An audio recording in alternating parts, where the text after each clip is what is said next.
கந்தபுராணம் அசுரகாண்டம். தர்மசாஸ்தா அவதரித்தார். கொங்கு நாட்டிலிருந்து பொங்கி பிரவாகம் எடுத்து புறப்பட்ட காவிரி நதி சீர்காழிப்பதி வழியாக பாய்ந்து ஓடியது. காவிரியின் வெள்ள பிரவாகத்தால் அமரேந்திரனின் மலர் வனம் செழித்தது. பூக்கள் பூத்து குலுங்கி எங்கும் பூமணம் பரப்பின.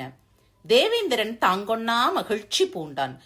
இந்த நன்னிமித்தம் கண்டிப்பாக சூரனின் முடிவை கணிப்பதற்கான அறிகுறிதான் என்று மனத்திலே கொண்டு ஆடி பாடினான். இந்திராணியிடமும் சொல்லி பூரித்தான். இந்திரனும் இந்திராணியும் சிவலிங்க பெருமானை நறுமலர்களால் அர்ச்சித்து பூஜித்தனர். இத்தருணத்தில் தேவர்கள் ஒன்று திரண்டு அமரேந்திரனை காண வந்தனர். சூரபத்மனால் தாங்கள் படும் துயரை சொல்லி புலம்பினர். சொர்க்கத்திற்கு வந்து சூரனை ஒழிக்க மார்க்கம் காணுவோம் என்று வேண்டினர். தேவேந்திரன் சற்று நேரம் சிந்தித்தான். பிறகு தனக்குள் ஒரு முடிவிற்கு வந்தான். தேவர்களே, சூரன் எனது பட்ட மகிழ்ச்சியை கவர்ந்து செல்ல கங்கணம் கட்டியுள்ளான். இந்த நிலையில் இந்திராணியை இங்கு தனியாக விட்டுவிட்டு நான் மட்டும் சொர்க்கலோகம் வருவதென்பது முடியாத காரியம். அமரேந்திரனின் பேச்சை கேட்டு தேவர்கள் அஞ்சினர். அவர்கள் மீண்டும் தங்களது நிலைமையை விளக்கி மன்றாடினர். தேவேந்திரன் சிந்தித்தான். பிறகு தேவர்களிடம், நாம் கைலாயமலை சென்று சிவபெருமானை தஞ்சமடைவோம். எதற்கும் இந்திராணியை கேட்டு வருகிறேன் என்று சொன்னான். தேவர்கள் நிம்மதியாக பெருமூச்சு விட்டனர். தேவேந்திரன் இந்திராணியிடம் தான் தேவர்கள் புடைசூழ கைலாய பர்வதம் சென்று கைலாசபதியான பரமேஸ்வரனை தரிசித்து சூரனுக்கு ஒரு முடிவு கட்டப் போகிறேன் என்ற விஷயத்தை கூறினான். இந்திராணி தேவேந்திரனை பிரிந்து தனித்து இருப்பதற்கு அச்சம் கொண்டாள். தேவேந்திரன் இந்திராணிக்கு பலவாறு ஆறுதல் சொல்லி, இந்திராணி, நீ இங்கு எப்படி தனித்து இருப்பது என்று அஞ்ச தேவையில்லை. ஹரிஹர புத்திரரும் தர்மசாஸ்தாவுமான ஸ்ரீ ஐயப்பன் நமக்கு மெய்யப்பனாக இருந்து காத்து அருள் புரிவார். அவரது சரண கமலங்களை சிந்தையிற்கொள்வாய். அவர் உன்னை பாதுகாப்பார் என்றார். அப்படி என்றால் நீங்கள் சந்தோஷமாக சென்று வாருங்கள். பிராணபதி, நம்மை ரட்சிக்கும் அந்த சாஸ்தாவை பற்றி கூற வேண்டும் என்று கேட்டாள் இந்திராணி. தேவேந்திரன் இந்திராணிக்கு ஐயப்பனின் அவதார வைபவத்தை பற்றி கூறலானான். ஒருமுறை அமரர்களும் அசுரர்களும் அமிர்தம் பெறுவதற்காக வேண்டி திருப்பார்கடலில் ஒன்று திரண்டனர். திருப்பார்கடலில் சகல மூலிகைகளையும் கரைத்தனர். மந்தரமலையை மத்தாக நிறுத்தினர். வாசுகியை கயிறாக சுற்றினர். திருமாலின் தந்திரப்படி சர்ப்பத்தின் வாலை தேவர்களும் தலையை அசுரர்களும் பிடித்துக்கொண்டு திருப்பார்கடலை கடையத் தொடங்கினர்.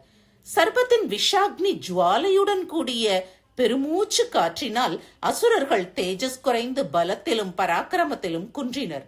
சர்ப்பத்தின் சுவாச வேகத்தினால் மேகங்கள் வால் பக்கம் ஒன்று திரண்டு மழை பொழிந்தன. அம்மழையில் தேவர்கள் களைப்பு நீங்கினர். இத்தருணத்தில் நாராயணன் மந்தரமலைக்கு ஆதாரமாக நிற்க கூர்ம அவதாரம் எடுத்தருளினார்.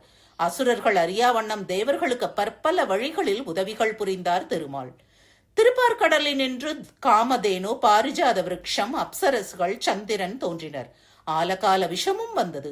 அதை ஆனந்த தாண்டவமாடும் அம்பலவாணன் உண்டு தேவர்களை காத்தார். சற்று நேரத்திற்கெல்லாம் தன்வந்திரி என்ற தேவன் வெண்மையான ஆடைகள் அணிந்து முத்து மாலைகளும் மலர் மாலைகளும் அணி செய்ய அமிர்த கலசத்துடன் திருப்பார்கடலில் தோன்றினான். அமரர்களும் அரக்கர்களும் ஆரவாரம் செய்து அகமகிழ்ந்தனர்.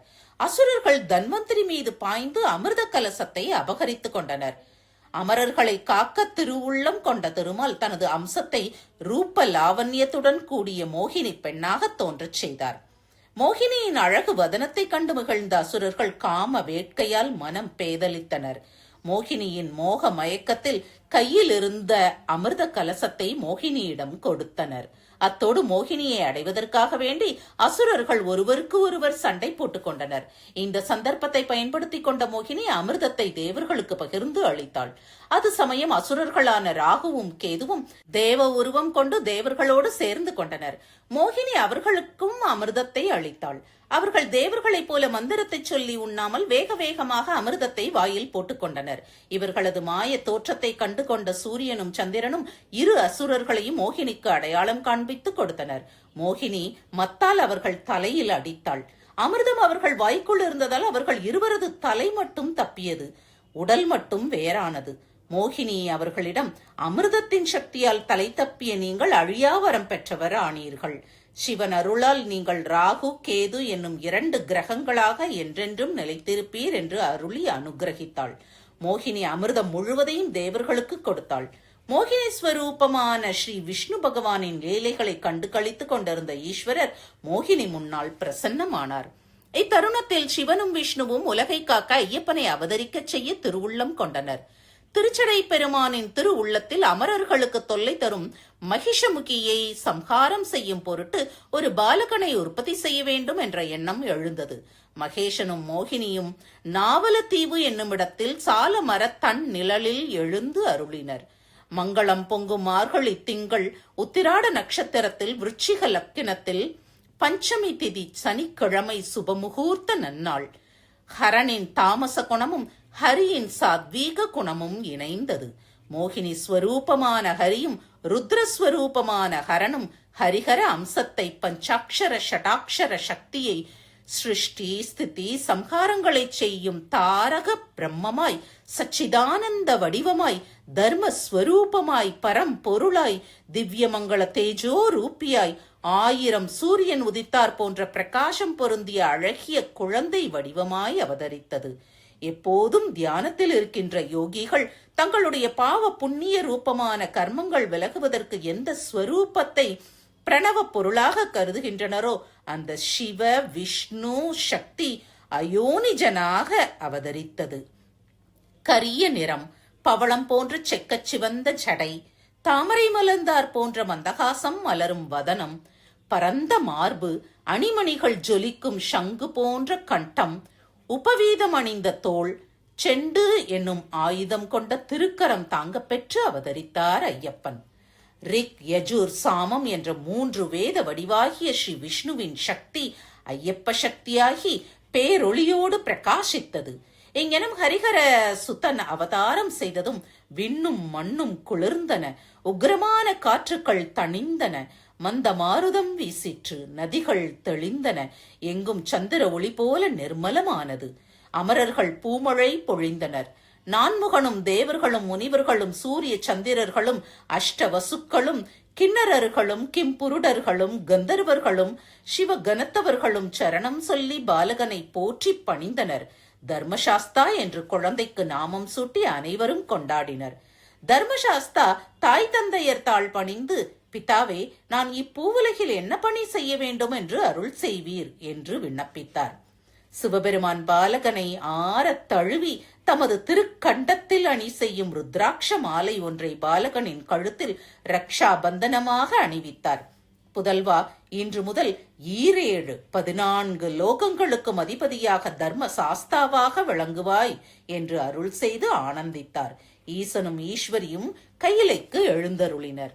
தர்மசாஸ்தா லோகத்தை ரட்சித்து பரிபாலகனாக விளங்க மகாகாளம் எனும் தலத்தில் கணங்கள் புடைசூழ எழுந்தருளினார். தர்மசாஸ்தாவின் இத்தகைய அவதார வைபவத்தை தேனினும் இனிக்க இனிக்க இந்திராணிக்கு விளக்கமாக சொன்ன தேவேந்திரன், இந்திராணி, தர்மசாஸ்தா உனக்கு துணையாக இருப்பார். சாஸ்தாவின் செஞ்சேவடிகளை சரணம் என்று பற்றிக் கொள்வோருக்கு எவ்வித பயமும் வேண்டாம். அவர் பூத்த கணாதி சேவிதன். அவரிடமுள்ள பூத்த படையினர் நமது விரோதிகளை அழிப்பது திண்ணம் என்று சொல்லி தைரியம் ஊட்டினான். இந்திராணி மன அமைதி கொண்டாள். பகைவர் பயம் நீங்கி நிம்மதி அடைந்தாள்.